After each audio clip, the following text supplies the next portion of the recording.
पड़ती है तब माया से जीव जागता है। बेटे ने, बहू ने, परिवारी जनों ने, एक है ना मानस में चौपाई, चौथे पनही जाहि नृप कान। चौथापन जब लगता था तो वन को जाते थे तब करने राजा महाराजा। एक ग्रस्त से कहा आपका भी चौथापन लग गया है, भजन करने चलो। कहा महाराज अभी तो हमारा तीसरा ही हुआ है। मतलब उम्र तो आपकी 70-75 लग रही है। कहे नहीं, उसमें साफ साफ लिखा है चौथे पनही। अभी तो बेटे बहू ने हमको 3 पनही मारी है, अभी चौथी पड़ी ही नहीं हम पर। चौथी पड़े तब तो हम बन जाएं। तो 3 पनही मतलब जूता, पहले कहते थे पनही पहने जा रहे।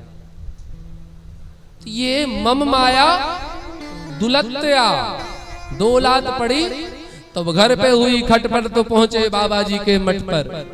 और बाबा जी ने बताया काम, तो कहा भैया हम तो रमते राम, हमें अब जाना है। बेटे बहू की गार मार अच्छी है, आपके यहाँ का काम अच्छा नहीं। निवेदन मेरा यह है कि शुकाचार्य जी के उपदेश से मायापति की माया दूर हो गई। राजा परीक्षित जी महाराज को आत्मज्ञान हो गया। सुखदेव जी महाराज अपने सिंहासन से खड़े हुए पुष्पों की वर्षा देवता करने लगे। समस्त ऋषि मुनि नतमस्तक हो गए। राजा परीक्षित जी महाराज साष्टांग दंडवत पड़े हैं और सब लोग सुखदेव जी महाराज की जय जय कर रहे हैं। आइए हम भी सुखदेव भगवान को प्रणाम करें।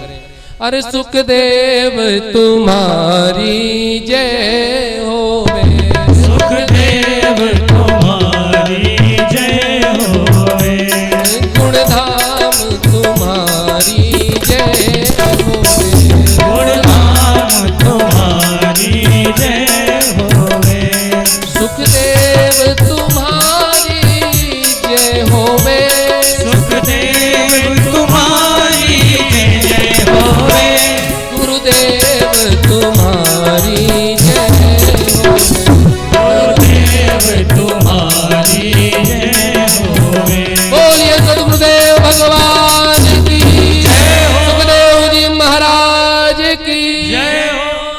इस तरह से सुखदेव जी महाराज की विदा हुई है और राजा परीक्षित जी महाराज भगवान के ध्यान में बैठे हैं।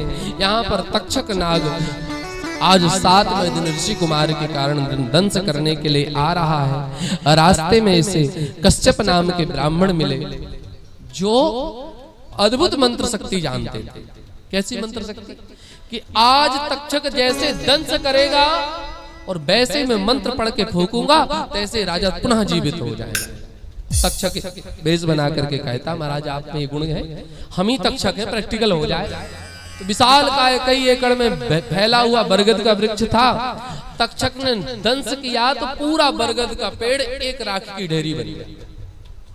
और कश्यप महात्मा ने जैसे ही मंत्र पढ़ करके मारा तैसे वह वृक्ष हरा भरा हो गया।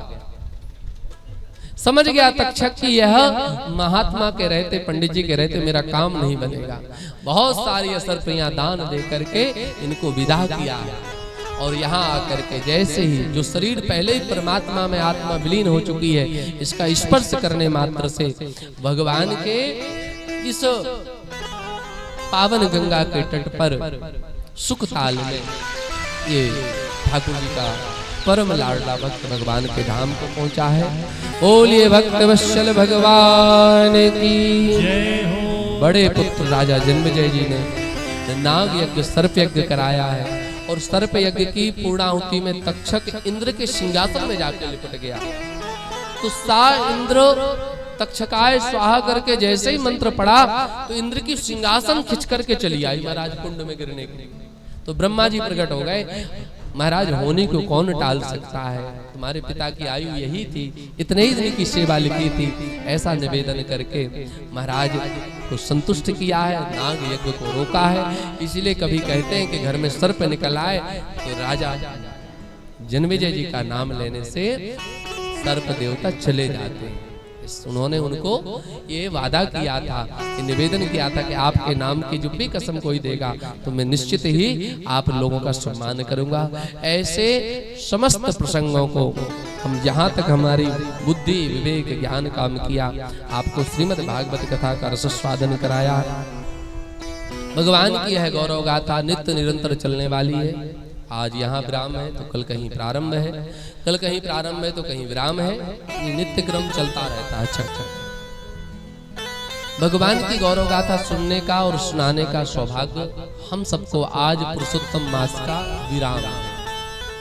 आज पुरुषोत्तम महीना विश्राम ले रहा है और हम लोगों की कथा भी आज विश्राम ले रही है।